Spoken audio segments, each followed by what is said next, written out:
Hello folks, I welcome you all to this session. Today we'll be doing something different than our regular streams. So normally we do a lot of sessions on technology, but we thought we'll take care of other domains as well, because whenever you talk about exams, English is pretty important, and if you are someone who is preparing for most of these competitive exams such as CAT, GMAT, GRE or any of the government exams, English vocabulary is something which you definitely have to focus on. And that is exactly what we'll be covering in today's session. Again, just give me a quick confirmation if you can hear me, if you can see my screen. Just pretty much customary things what we do. So just give me a quick confirmation, folks. And also in the meanwhile, again, I'd have to inform you, to the new folks who are watching this session, I'd like to inform that we have a free learning platform called as Great Learning Academy, where we have a lot of courses related to different domains. So I'll just show you Great Learning Academy over here. So on Great Learning Academy, you'll be able to learn a lot of different stuff with respect to machine learning, artificial intelligence, digital marketing, and a lot more. And all of these courses are absolutely free. And you'll be able to get this link in the chat. So someone from my team would put up the link over here. And also once you complete any of these courses, you will get a course completion certificate. And if you also would want to learn all of these courses through an app,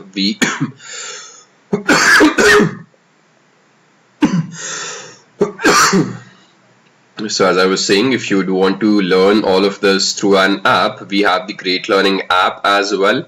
And you'll be able to find the link of that app in the chat section. Right. So I see that everything is perfect. You guys can hear me and you guys can see the screen. That is awesome.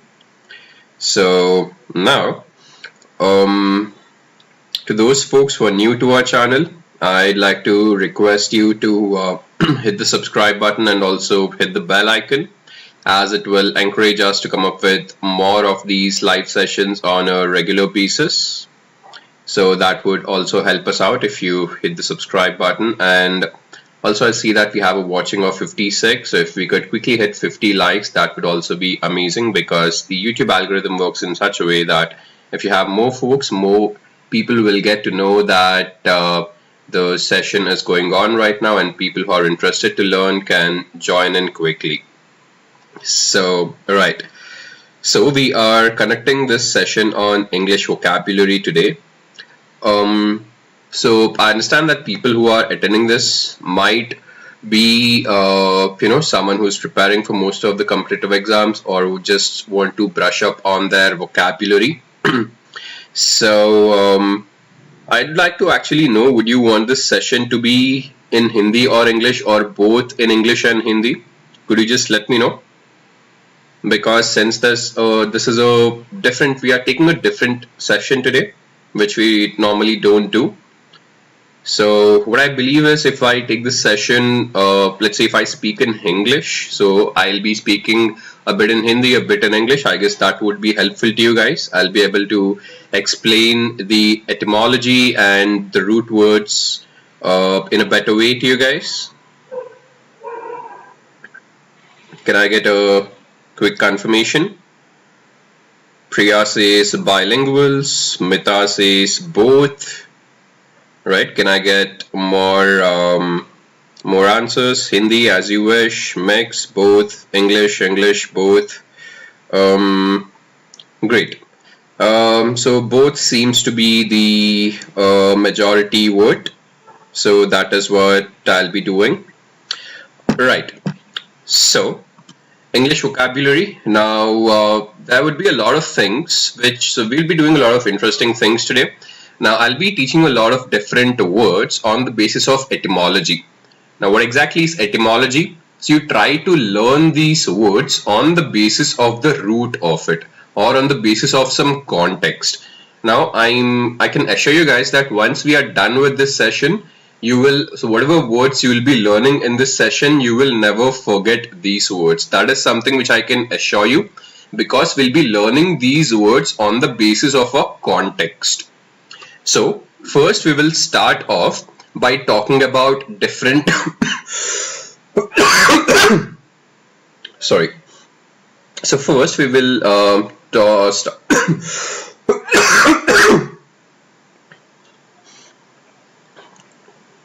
apologies for that. So I was saying we'll start off by talking about different personalities. Now you look at all of these words over here. Okay, so the chat, I'd want you to put it in the chat how many of these words do you actually know. So we've got 5 words on the screen right now. So how many of these words do you know? Could you quickly put it up? I'm just waiting.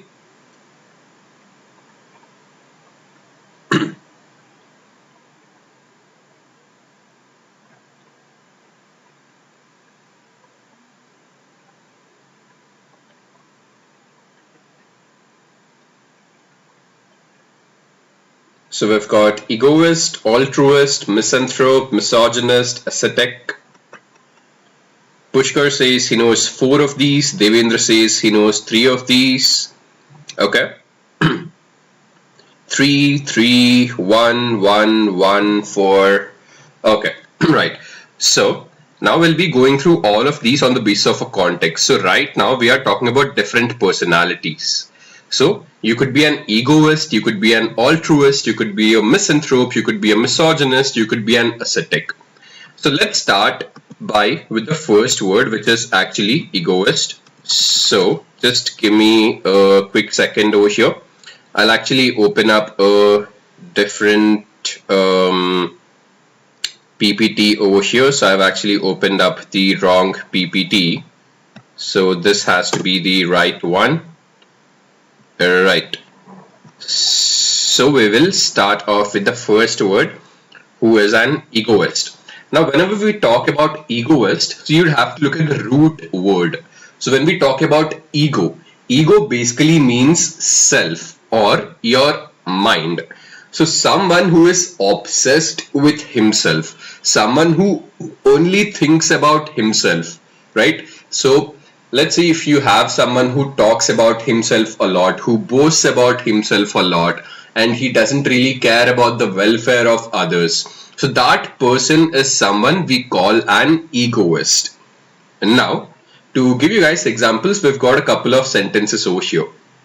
Their boss is a demanding egoist who insists that everything be done her way. So what this basically means is, so whoever this person is, this person has a boss who only thinks of himself, and that person thinks that she is always right, and her subordinates have to listen to whatever she says. So this is an example of an egoistic person. तो अगर मैं अभी इसी को अगर हिंदी में बताऊं तो इसका मतलब ये है कि ईगोइस्ट, तो इसका बॉस एक ईगोइस्ट है जो कि हमेशा जो है अपने सबऑर्डिनेट्स को बताता है कि जो मैं बोलूं वही सही है और जैसा मैं बोलूं वही करना चाहिए. तो ये जो है आपका एक एग्जांपल हो गया है. So then we've got another example over here. Another will pose as a social benefactor while at home he is an egoist and a tyrant. So this means that you have a person who acts like a good person on the outside to the society. He might help others in the society, but when it comes to him being in the home, he is actually a very egoistic person and he is a tyrant. So when we say he's a tyrant, he basically means that he doesn't listen to anyone else. He sort of is a dictator and he would want everyone in the home to follow whatever he says. So that is what a tyrant means. We've got also a new word over here which is a benefactor. So benefactor is someone who thinks of who does welfare to someone else, or who does good things to others, or thinks about he only thinks about better things to do to others. So here another will pose as a social benefactor while at home is an egoist and a tyrant. So what this sentence means is, on the outside he might act like a good person. He might act like someone who would want to do good to the society or welfare to the society, but actually he is an egoist and he is a tyrant. So I hope you are good with these words. Could you give me a confirmation if you are able to understand what egoist means, what benefactor means, what tyrant means? And also we would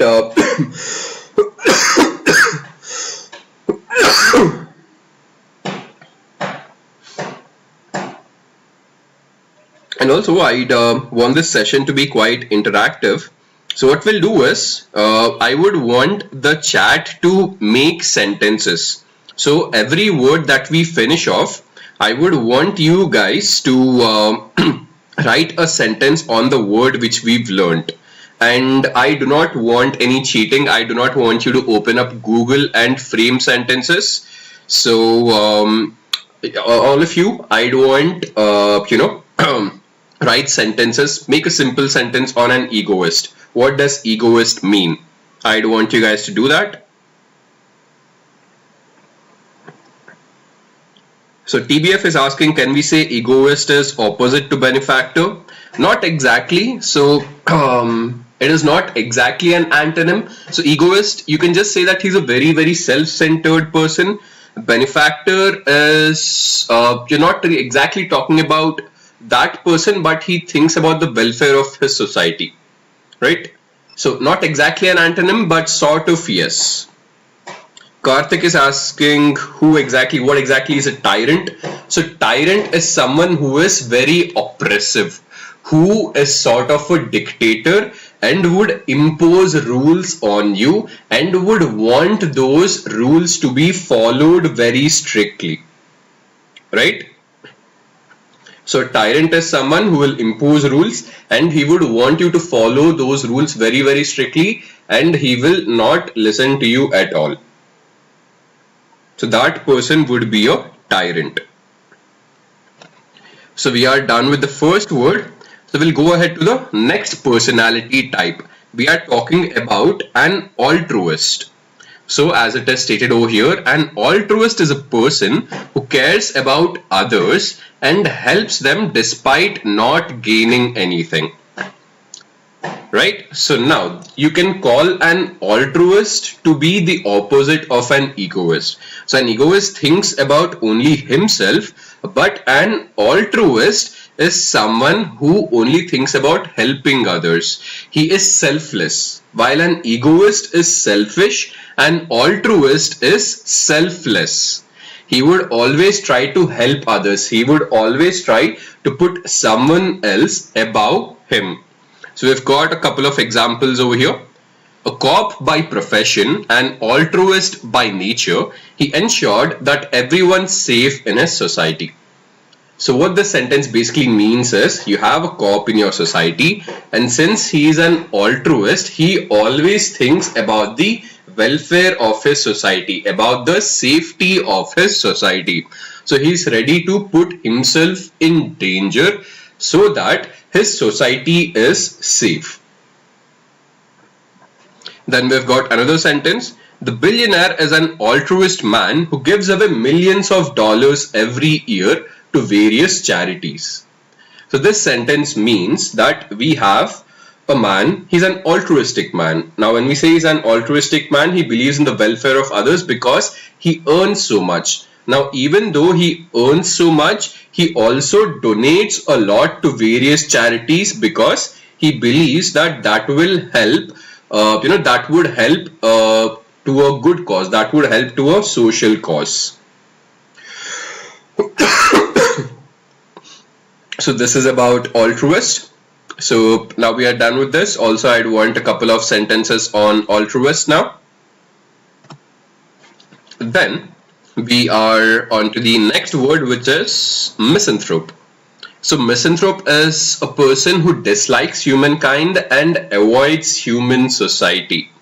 So basically you can consider someone to be a misanthrope, who is just against the entire world, against the entire human society, and believes that humans are just not good.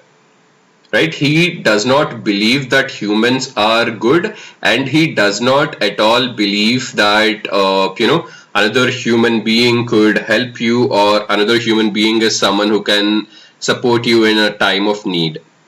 So we've got a couple of sentences over here. After I was kidnapped and held hostage for a week, I became a misanthrope and distrusted everyone. So what the sentence means is, so we have someone who was kidnapped. Now after he was kidnapped, he lost all hope in humanity, because he started to believe that everyone is sort of evil and there is no good person. Because when you're kidnapped, obviously that will sort of cause a trauma to you, and when you go through a trauma, you tend to believe that everyone is against you. So that is misanthrope. Then we've got another sentence. Living in a crime-filled city will turn anyone into a nervous misanthrope. So let's say if you sort of grow up in a place where you have seen a lot of crimes. So while growing up, if you see a lot of crimes and there are very, very few good things that you've seen, you will automatically believe that there are only bad things in the world, and you will believe that a man is up to no good. So these are some things with respect to misanthrope. Devendra is asking, can we say misanthrope is type of introvert person?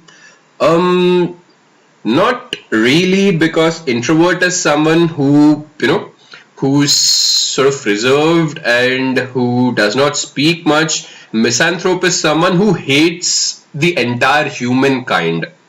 He can be reserved, he cannot be reserved, but this is for sure that if someone is a misanthrope, then he would hate the entire humankind. He would believe that humans are up to no good. That is what a misanthrope means. So again, we'll have certain sentences by you folks on misanthrope. If you could write a couple of sentences over here, I'd appreciate that, because I'd want this to be interactive. And let's say after you learn a word, you implement a sentence, you will never forget it.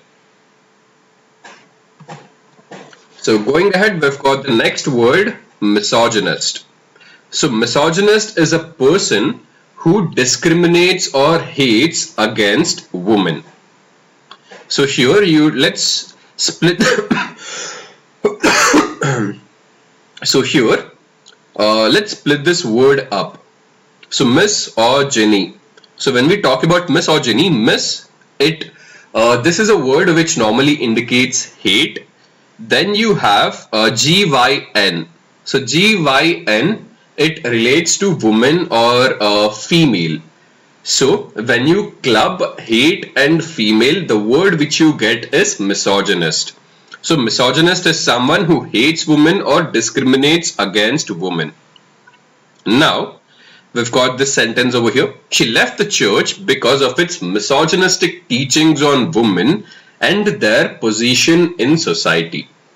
So this sentence means that maybe the church was teaching something against women, or maybe the church did not believe that women are equal to men, or maybe it was talking about something inferior related to women, and that is why she felt bad about it and she left the church. Then we've got another sentence. Amanda believes that if it were not for her misogynistic boss, she would have been promoted to a manager long time ago. So this sentence means that Amanda is skilled. She's got the skills, she's been working well, but the problem is her manager is misogynistic. So her manager hates all women, and since her manager hates women, that is the reason her manager is not promoting her. So this is what a misogynist means. So we are done with this. I do want a couple of sentences on misogyny or misogynistic. Then we've got the final word over here, which is ascetic. So ascetic is someone who you can consider an ascetic person to be sort of a monk, because he is someone who has a lot of self-discipline, and he sort of abstains himself from a lot of worldly material things, right? So whenever you hear the word ascetic, just think of a monk, because monks are people who are very self-disciplined, who are, who renounce all of the materialistic things, and they mostly are towards the spiritual side of life. So a good way to remember the word ascetic is think of a monk. So we've got certain examples over here. The ascetic man gave away his fortune and moved into a tiny one-bedroom apartment. So we've got a person who has given up his entire wealth and has and has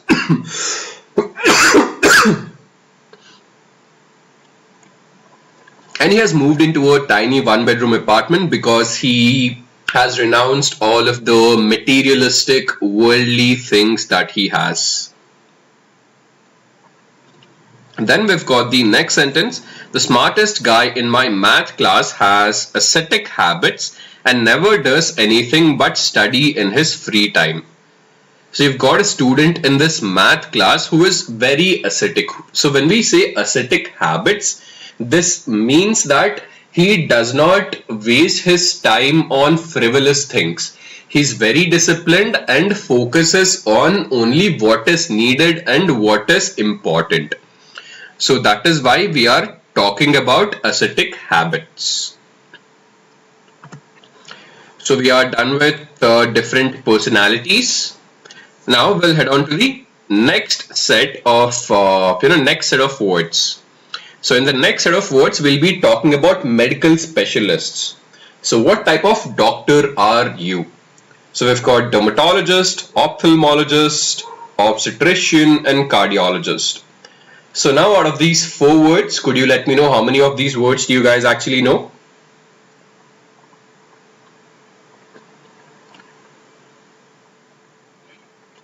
Maharshi is saying Donald Trump is misogynist person and that's reflected in his governance. Well, that's actually true, Maharshi. That's a good sentence as well. Ritika says such friendships testify both to the worth and the attractiveness of his character and contradict the old legend that he was an unsociable misanthrope. That's a very good sentence, Ritika. Devendra is saying he knows 3 words out of these. Nasir knows all 4. Ritika knows the 4th one. Anusha knows 2. Rohan knows 2 or 1. Okay, great. So again, we'll be learning all of these words on the basis of a context, right? So whenever you learn words with the help of a context, these words remain in your brain. So the first word which we'll be learning is obviously a dermatologist. Now, let's split this word over here. Let's have derma. Now, when we split derma basically means skin. So anything related with skin, you will have the word derma associated with it. So when you use the word dermatologist, so dermatologist is basically a doctor who studies and treats skin diseases. Right, so this is how you remember words. You remember words on the basis of the root, on the basis of the etymology, right? Derma means skin. So a dermatologist is someone who specializes in treating skin diseases. So here we've got a couple of sentences. The first sentence, I advise you to consult a dermatologist about your acne. So what is acne? Acne is basically you have these red pimples all over on your face. So that is acne. and you have someone advising you to visit a dermatologist because you have acne on your face or anywhere on your body. Then we've got the next sentence. With dry and itchy skin, I quickly made an appointment with a doctor who specializes in dermatology. So since you have dry and itchy skin, this person has made an appointment with a doctor who specializes in dermatology. As simple as that. This is a very simple word. Derma means skin, and dermatologist is a doctor who studies and treats skin diseases. Then we have the next word, ophthalmologist. So this is a very complicated word. So again, let's break this down. So you have ophthalmology. So in this, let's take OPT. Now when we take OPT, you will have that mostly relates to eye, right? So since OPT means eye, so ophthalmologist is the doctor who specializes in the treatment of the diseases of the eye. So you'd have heard a lot of related words. So let's say you have optometrist, you would have maybe, so you will have heard of the word optical, right? So these three, when just look at the first three letters, OPT. So over here, OPT means eye, and that is why ophthalmologist is the doctor who studies the treatment of disorders and diseases of the eye. So we've got a couple of sentences over here. The ophthalmologist found a small cancerous tumor on her retina. So you have an ophthalmologist who has found a cancer tumor on her retina. Then we've got the next sentence. Institute officials say India has only about one ophthalmologist for every 120,000 people. So this is actually a very interesting statistic. So for 1,20,000 people, so in every 1,20,000 doctors that you see, you have only one ophthalmologist over there. So you have very few ophthalmologists when you compare with the rest of the doctors.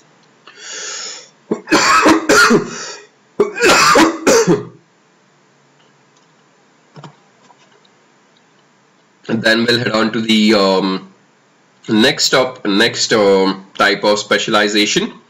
So we've got obstetrician. So when we talk about obstetrician, so obstetrician deals with all aspects of pregnancy. Now it could be something which is before pregnancy, during pregnancy, or after pregnancy. So when we talk about prenatal or postnatal, so what exactly is natal? Natal means initial stages or during birth. So obstetrician is someone who deals with all aspects of pregnancy, childbirth, something which has to do with things before childbirth and after childbirth. So all of these things, you will call that person as an obstetrician. So we've got for first example over here. Women diagnosed with high-risk pregnancy should definitely seek the care of an obstetrician. So if you are diagnosed with high-risk pregnancy, obviously you wouldn't want to take any chances, and you would have to visit an obstetrician to make sure that the childbirth is proper and there are no complications while giving birth. Then we have the next sentence. There were a few tears when the obstetrician gave me my child in my hand. So you have this woman who has just given birth to a child, and the obstetrician has given her child in her hands and she had tears. So very simple examples over here. Devendra is asking which basically related with eye, right? So yes, so OPT means eye. That is actually right, Devendra.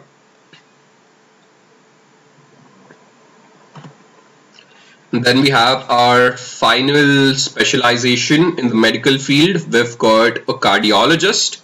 So I'm pretty sure that cardiologist is a common word and most of you would know it. So a cardiologist is a doctor who specializes in the study or treatment of heart diseases. So anything related to heart disease, you know who to visit. You'd have to visit a cardiologist.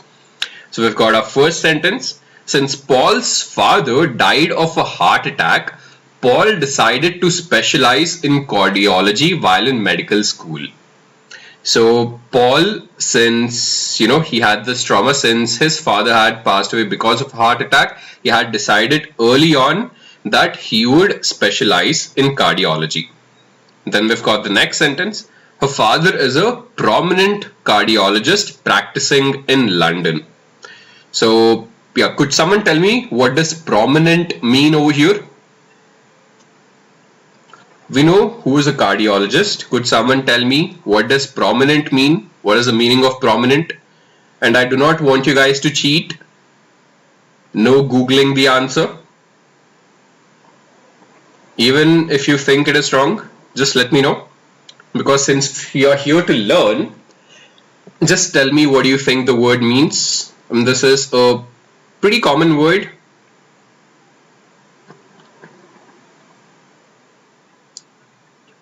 So I'm just waiting for your answers. There might be a 15 to 20-second delay.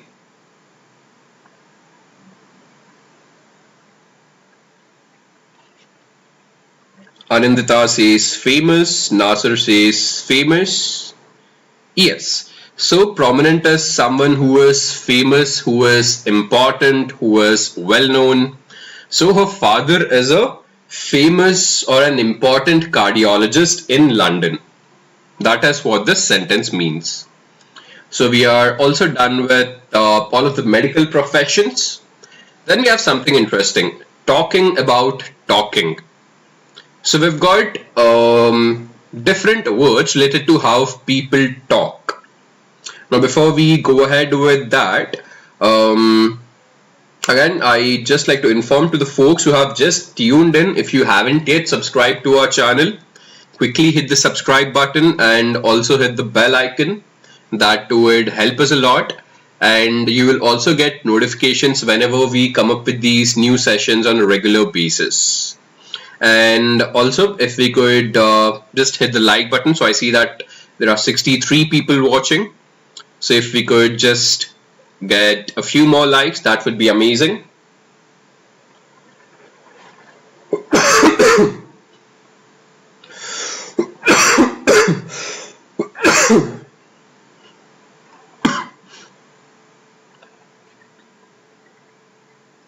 Right.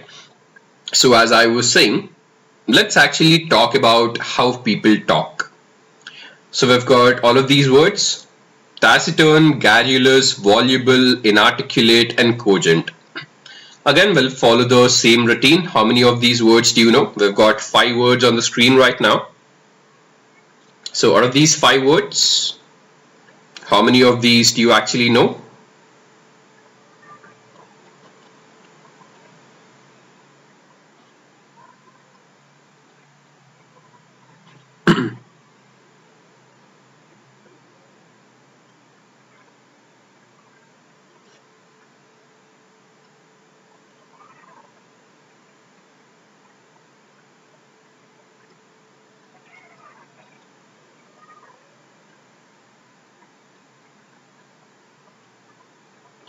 Nasser says only 1 word, inarticulate. Anusha says she knows 2 words. Devendra knows 2, Rohan knows 1, Ritika knows 1, Tarisha knows 1. Okay, so seems like these words are not so common. So let's start with the first word, taciturn. So taciturn, when you say that someone is taciturn, it would mean that he speaks very little. He uses very few words. He's very reserved.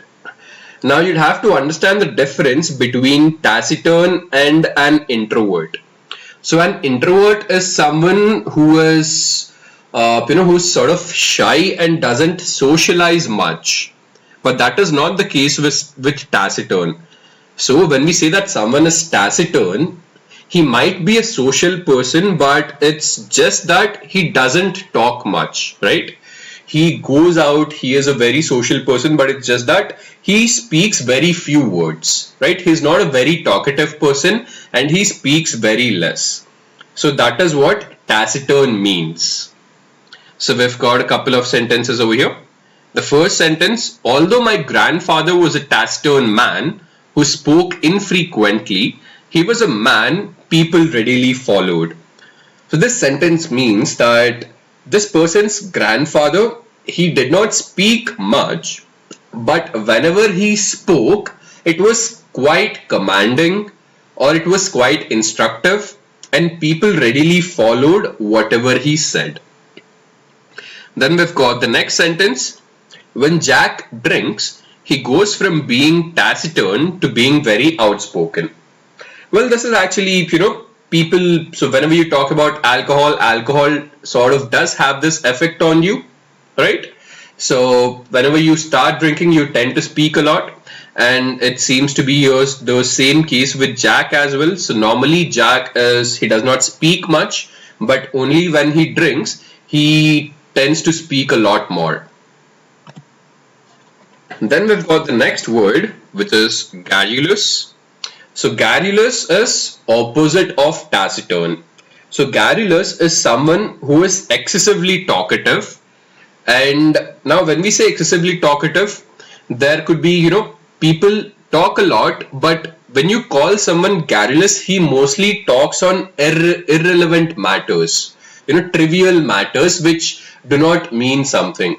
So let's just say you have that one particular friend who would come up to you and just start talking nonsense about maybe why he did not brush in the morning and why he did not take a bath since the last 2 weeks, and you have absolutely no interest in knowing if he has taken a bath or if he has brushed in the morning or not. Right, so that kind of person you call garrulous, who talks a lot, but he, that all of that talk is mostly on very simple matters.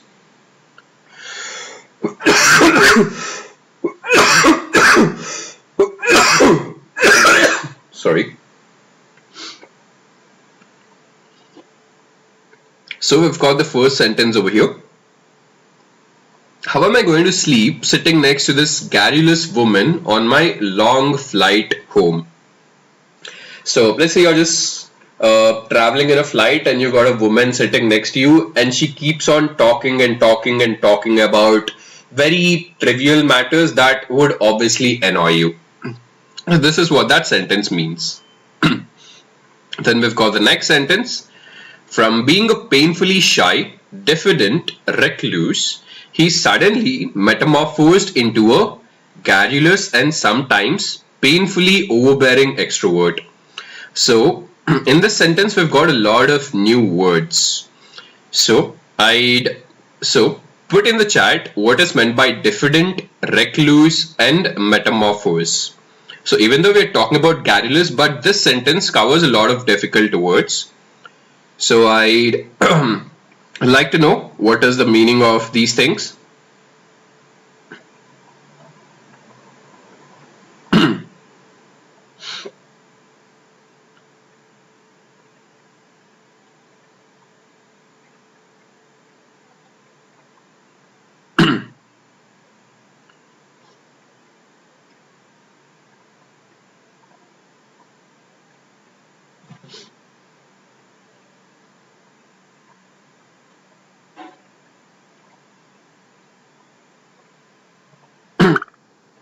Quick answers, please. I am waiting for you guys to put it up in the chat.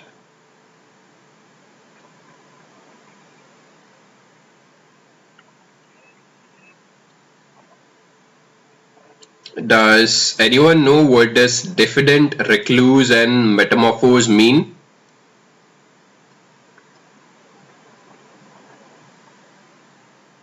Okay, so seems like we don't have any answers, so I'll start with the first word, which is diffident.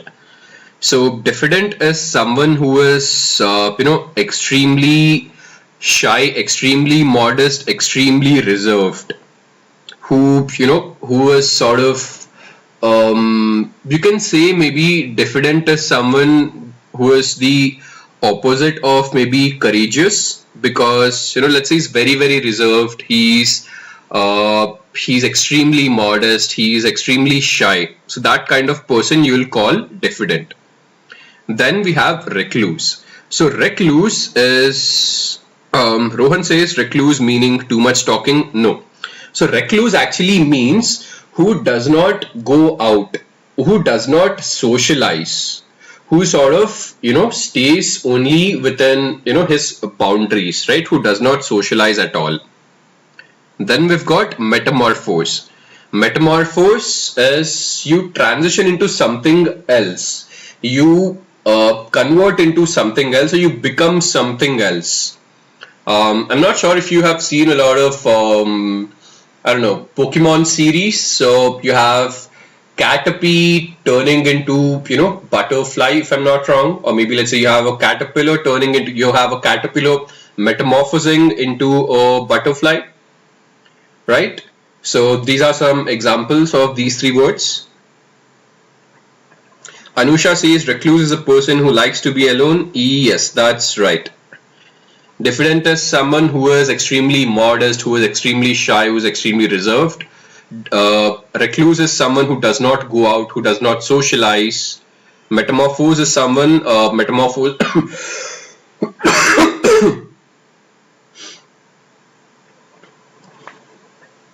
metamorphose basically means that you're converting into something else, or you're transitioning into something else. Punitova says metamorphosed comes from scientific word metamorphosis. Yes, right. So here the root word morph. Let's take morph. So morph basically means change or form, right? So you're changing your form. Nasser says metamorphose means transform. Yes, that's right. So we are done with this. And then we have the next word, which is voluble. So if you say that someone is voluble, then you would mean that he speaks very fluently. And he speaks with a charm, he has a charm in his voice, he speaks with enthusiasm, he speaks with confidence. So you'd call that person to be voluble. So if you have, if you look at all of these TV show hosts or anchors, who go onto the stage and speak so freely and speak confidently, you can call them to be voluble. This is what voluble means. So voluble person is, he's extremely quick with words, he's extremely smooth with words, right? He doesn't have to think. So, just like this, he's able to speak, he's able to converse on any topic, and he can charm you with his words. That is what a voluble person means. So we've got the first sentence. The voluble politician was never at a loss for words. So obviously, if you are a politician, then you have to be good with words, and this politician was never at loss for words. Then we've got the next sentence. After consuming too much alcohol, the usually silent monks became voluble and chatted for hours. So we had a similar example earlier on, because alcohol has this effect on you, and normally the monks who are silent, and I don't know why these monks who were drinking alcohol, maybe they decided that it's time to leave monkhood. So they started to drink and they started to talk a lot after drinking. Then we've got the next word, inarticulate. So if you call someone inarticulate, or if you say that someone's speech is inarticulate, it means that this person is unable to express his ideas or feelings clearly. Now, normally it happens a lot. So we've got this very interesting sentence. He becomes completely inarticulate in the presence of his crush. Well, this is true, and I guess most of you would relate to this, isn't it? So obviously, normally you would talk a lot, but in the presence of the person whom you like, suddenly you get all nervous, you get all jittery, and you don't know what to speak at all. And even though you speak, you are not really making sense at that point of time. So you become completely inarticulate. We've got the next sentence. After my grandfather had a stroke, he was an inarticulate speaker who slurred most of his words. So, after getting a stroke, this person's grandfather, he mostly slurred. So, what is meant by slurred? Slurred basically means that the words which you speak, they're not complete, or, how do I put it? So, the words, let's say, either they are not complete or they do not make proper sense. So obviously after having a stroke, he became an extremely inarticulate speaker. Then we've got the final word in the talking section, cogent. So what cogent means is clear, logical, and convincing. And cogent is the opposite of inarticulate. So if you make a cogent statement, it means that you are making a very logical statement, you are making a very clear statement, and it is backed by a lot of facts, or it is backed by proof, or it makes a lot of sense. So here we've got the first statement. I had no trouble believing the doctor's cogent statement about my strong need for the surgery. So this person wasn't initially sure about to get the surgery or not, but since his doctor gave a very logical, a very clear statement about why he needed surgery, that helped him to go for the surgery. I've got the next sentence. Frank knew he could only win the debate competition if he presented a cogent position to the judges.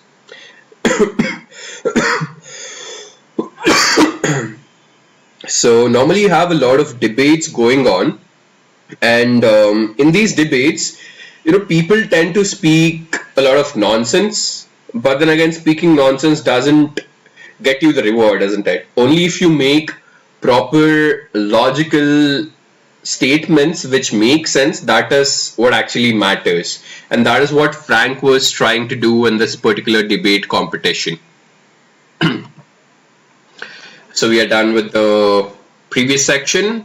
Now let's just talk about general stuff. So these are just some stuff which happens to you, or what goes on in your society, or what just transpires, what someone does, or what something happens to you, or something happens around you. So just some words related to that. And before we head on to this, is everything clear? Are all of the words clear? Whatever we've learned till now? A quick confirmation would be good.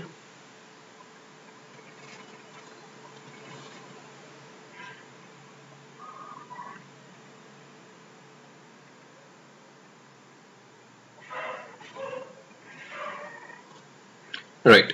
So let's start with the first word, which is enervate.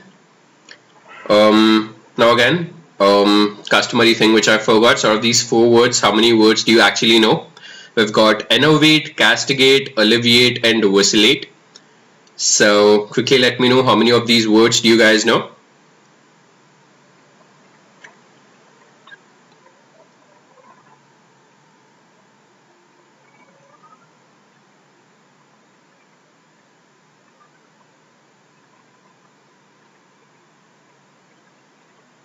So that'd be a 15 to 20 second delay, as I told you earlier. So how many of these words do you actually know? Devendra knows only 1, Anusha knows 1. Okay. So let's just start off with the first word, which is enervate.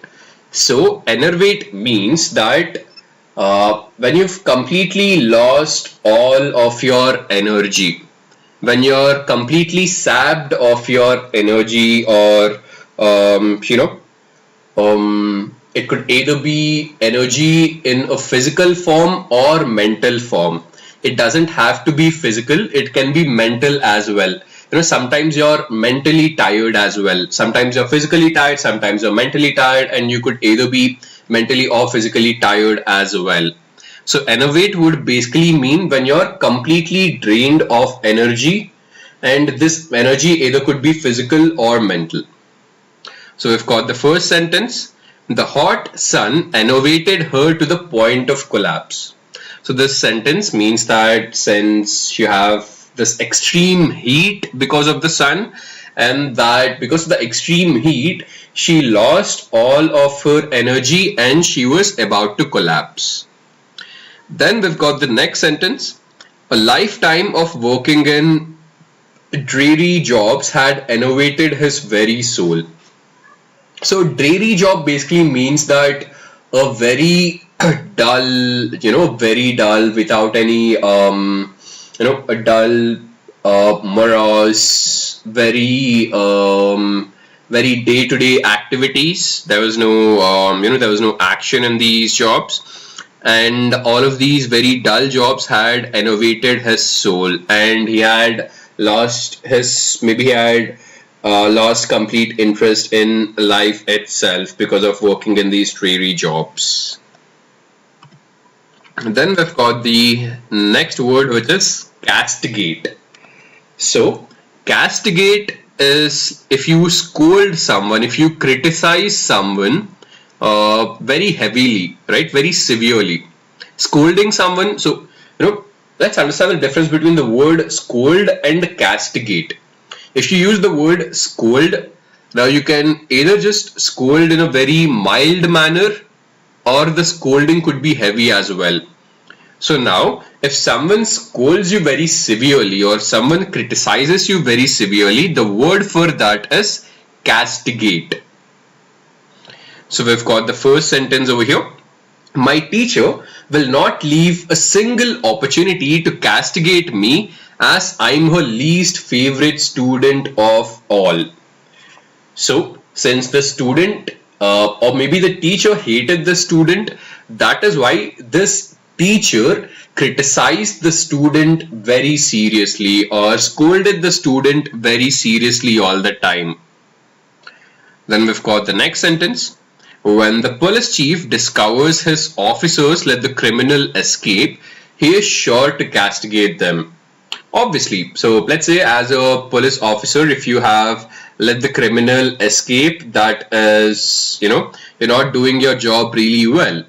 And obviously your chief would scold you very severely, he'll criticize you very severely. We've got the next word, which is alleviate. So alleviate means, so let's say if you're suffering from something, or if you have a problem, making it less intense, making it less severe, making it less problematic would mean alleviate. So you're reducing the suffering, or you're reducing the stress, or you're reducing the problem. That is what alleviate means. So the first sentence, take an aspirin to alleviate your headache. So what is the problem over here? You have a headache and you're trying to reduce your headache. So how do you do that? By taking an aspirin. So you alleviate your headache by taking an aspirin. Then you got the next sentence. Listening to soothing music will not only alleviate stress, but it will help you connect to your inner peace. So let's say if you have a lot of stress, then listening to soothing music will help you reduce that stress, and also might help you to connect with inner peace.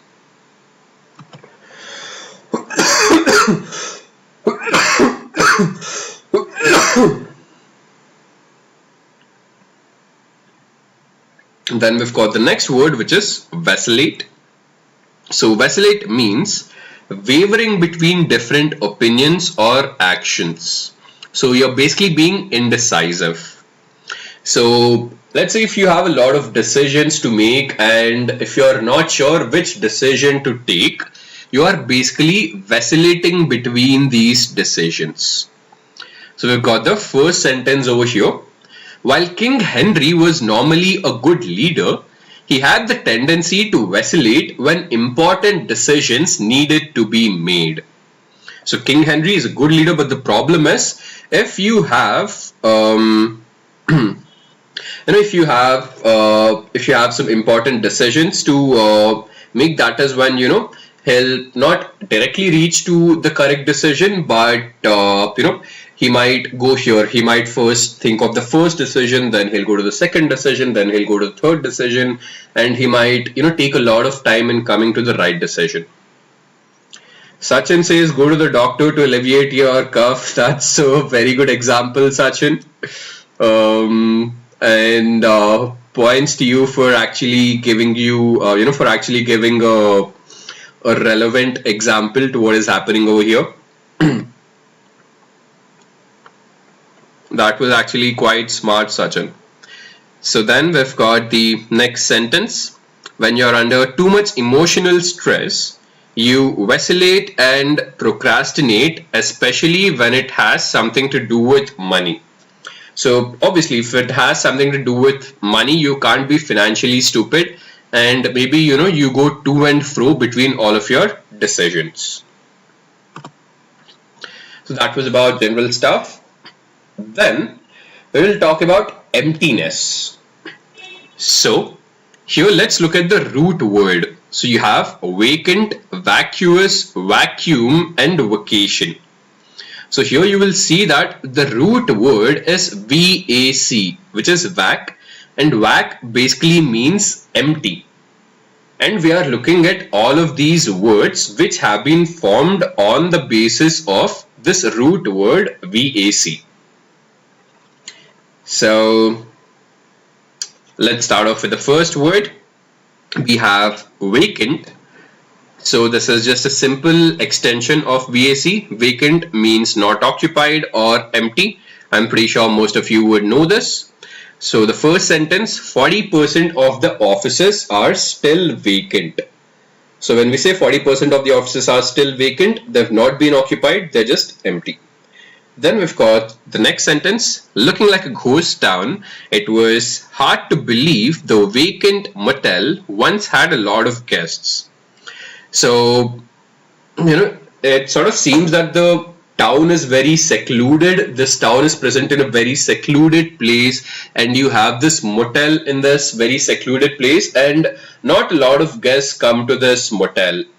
And a very, very long time ago, there were a lot of people coming to this motel. So this is something interesting over here. Then we've got the next word, which is vacuous. Vacuous means having or showing a lack of thought or intelligence, mindless. Now, how is it related to empty? So now you will see that vacuous is an extension of vac. So when we talk about lack of thought or intelligence, what you're basically doing is you're making empty statements, or your actions are empty, your actions are thoughtless. So you're not really putting in, much effort into your thought. So that is why vacuous, even though the meaning is lack of intelligence is basically, you're empty in your mind. That is what this basically means. So we've got the first sentence, it was a dull and vacuous movie. So when we say it was a dull and vacuous movie, it means that, it was a very mundane movie. There was no thought put into the movie, no intelligence put in the movie. That is what this means. The next sentence, bored with the vacuous chatter at the party, Mitchell went home and read a book. So Mitchell seems to be someone who is intellectual and who is not interested in trivial conversations. So there would have been a lot of garrulous folks at the party, and Mitchell would not have been interested in those conversations. So there was a lot of vacuous chatter. So there was a lot of talk going on, but it was mostly lacking intelligence, and that is why Mitchell decided to go home and read a book. So guys, we've covered most of the words. So whatever words we are left out, so we are left with 2 words in the emptiness section, and we are left with 4 words in the depth section. So we'll talk about these things in the next session whenever we have it. So I need to know that how is this session? Could you let me know in the chat, because this is something which we're doing for the first time. Normally we do a lot of live streams on technology, but this is the first time that we've conducted a session on English vocabulary. So could you let me know if this session was helpful and if you need more of these sessions?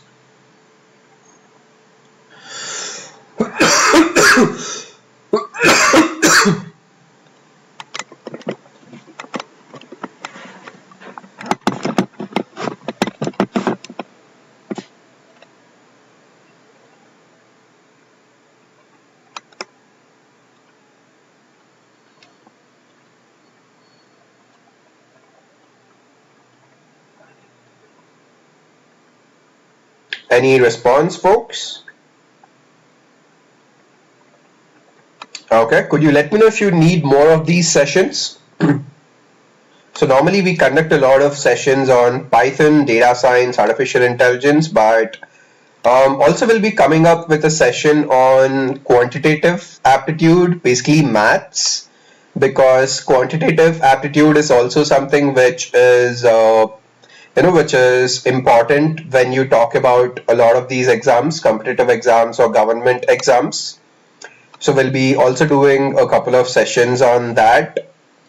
And we're actually venturing into different stuff. We'll be doing sessions on English, we'll be doing sessions on math, and we are thinking of other stuff as well.